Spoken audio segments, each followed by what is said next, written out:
All right, let's dive right into this. Today's explainer is tackling a subject of, well, almost unimaginable scale.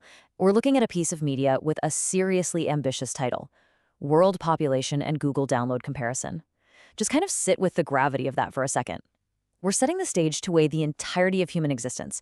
We're talking over 8 billion breathing souls across the globe against the invisible, staggering weight of our modern digital infrastructure. It's a premise that promises some macro-level analysis of the absolute highest order. When you consider the sheer magnitude of what we're dealing with here, it's pretty wild. On one side, you have the world population, flesh, blood, thousands of years of human history and physical presence. And then on the other side, Google downloads, that endless surging stream of data, applications, and digital consumption that's pulsing through server farms every single microsecond. It is quite literally a clash of absolute titans, the biological macrocosm going head-to-head with a technological behemoth. So, how do these two monumental forces actually stack up against each other? Now, what's really interesting is where this data actually comes from. This comparison wasn't published in some dusty, peer-reviewed journal. No, it was uploaded by a creator named Cozello. And crucially, it was delivered as a short-form vertical video, tagged with #YouTube and #Shorts. This is a format specifically designed for the fleeting, rapid-fire consumption of information. So think about the ambition there. How exactly does someone compress the vastness of the global population, plus the infinity of Google's data, into a timeline of just a few seconds? Well, to find out how Coelho pulls this off, we had to look strictly at the data. We decided to run a complete transcript analysis of the source material.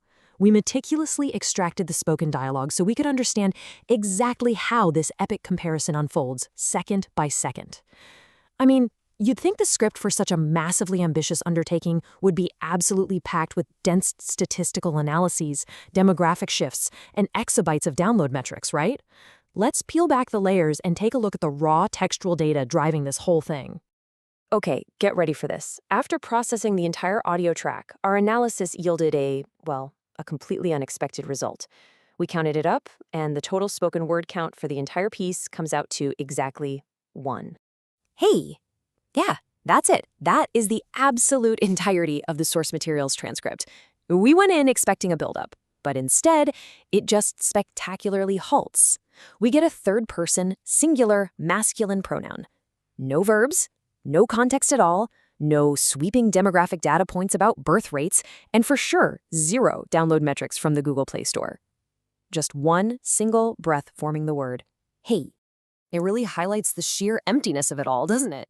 This perfectly represents the unresolved void left behind by our source. We were promised a battle of planetary proportions, a statistical revelation that was going to bridge humanity and the digital ether. And instead, we get a solitary syllable right before the data artifact just ceases to exist. Honestly, it's a masterful, or maybe just totally accidental, exercise in extreme minimalism. The sheer abruptness of it kind of forces us to confront our own expectations. We came looking for complex metrics to understand our world, and instead we got this stark, instantly interrupted reality. So naturally, that brings us to our final lingering question. Who exactly is he? Is he a statistician, a Google engineer, or maybe he is some sort of metaphor, representing the whole world's population acting as a single user? And what ultimately was he even about to compare before that void swallowed the rest of the sentence? It is a profound mystery, wrapped up inside a fleeting digital moment. I'm going to leave you to ponder that void. And honestly, I challenge you to think about the massive stories left untold in the empty spaces of our digital media.